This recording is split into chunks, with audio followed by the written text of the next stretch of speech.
अरे बहू रानी तो सारा सारा दिन कमरे में बंद रहती है, कोई काम भी नहीं। मैं तो बोर हो जाती हूँ, क्या करूँ। तभी मीना की सहेली रीना उससे मिलने आती है। अरे मेरे घर का भी यही हाल है, बेटा ऑफिस और बहू कमरे में बंद, समय काटे नहीं कटता। लेकिन अब सच मानो तो वक्त ही नहीं है कि वक्त से रोटी भी खा लूं। अरे बहन, मुझे भी बता दे कौन सा जादू चलाया है, मैं भी अब जिंदगी के बचे कुचे दिन आराम से काट लूं। दीवारें देख देख कर तो बोर हो गई हूं मैं। रीना मीना को एक स्मार्टफोन देती है। ये ले, ये है वो छड़ी जो जादू करती है। इसमें मैंने तेरा फेसबुक अकाउंट भी बनाया है, एंजल प्रिया के नाम से। बस अब यहाँ दोस्त बना और सबसे बातें कर। सास को पहले तो उतना समझ नहीं आता है, लेकिन धीरे धीरे वो उसकी आदत डाल लेती है। माँ जी जल्दी से खाना खा लीजिए, मुझे थोड़ा काम है। अरे तू जा, मैं खा लूंगी, अभी वक्त नहीं है। और सासू माँ मोबाइल में मुंह गड़ाए जवाब दे देती है। बहू समझ ही नहीं पाती और वहां से कमरे में चली जाती है। अचानक सास को किसी प्यारी पिंकी की फ्रेंड रिक्वेस्ट आती है। अरे वाह, ये तो कोई प्यारी सी लड़की लगती है, बात करती हूँ।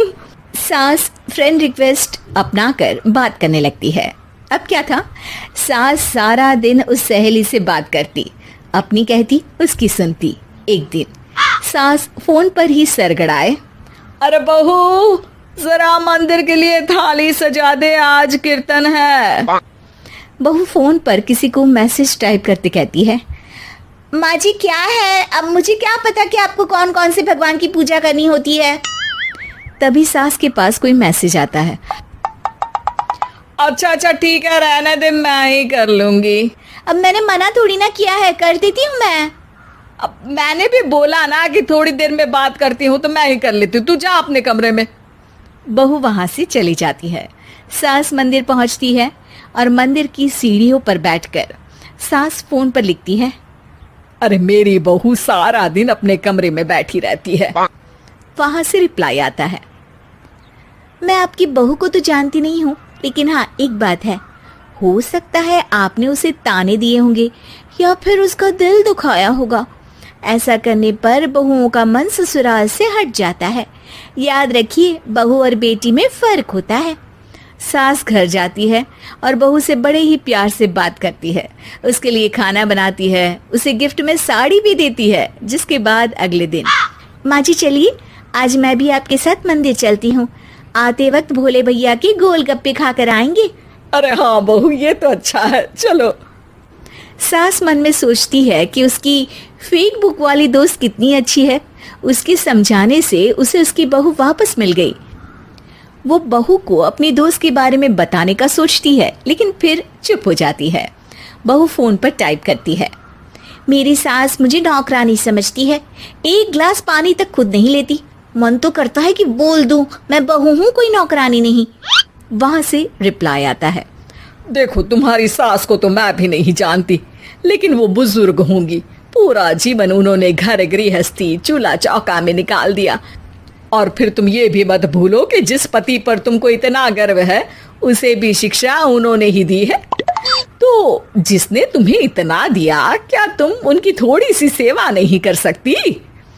बहू भी अगले दिन से सास का सारा काम करती, उनके पैर दबाती, उनका ख्याल रखती, उनके साथ घूमने जाती। एक दिन सास, बहू ये लो मेरा हीरे का हार। पहले तो सोचा था कि अपनी बेटी को दूंगी, लेकिन आज जब मेरे हाथ पैर में दर्द था तो तुम मेरा साथ दे रही थी। समय पर खाना पानी देकर तुमने ही मेरा बुढ़ापे में साथ दिया। उसके हिस्से का बहुत कुछ मैं उसे दे चुकी हूँ, लेकिन ये अब तेरा। बहू तो ये देखकर खुशी से उछल ही जाती है। वो सास को गले लगाकर कहती है, माँ जी आप सच में बहुत अच्छी है।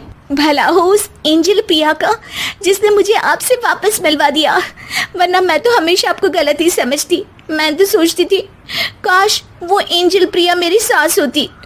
क्या नाम लिया बहू? एंजल प्रिया तेरी फेसबुक फ्रेंड है? हाँ माँ जी, वो बहुत अच्छी है। उन्होंने ही मुझे बताया कि सास की कीमत क्या होती है। अरे बहू, कहीं तू प्यारी पिंकी तो नहीं? जी माँ जी, मैं ही हूँ प्यारी पिंकी। क्यों? सास बहू को गले लगाकर कहती है।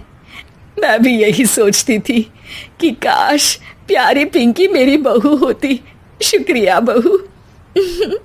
सासू माँ, शुक्रिया तो हम दोनों को फेसबुक और सोशल मीडिया का करना चाहिए, जिसने हम दोनों को एक दूसरे से दिल से मिला दिया। अब तक दोनों को समझ आ गया था कि जो खुशी वो बाहर ढूंढ रहे थे, सच में तो वो उनके घर में ही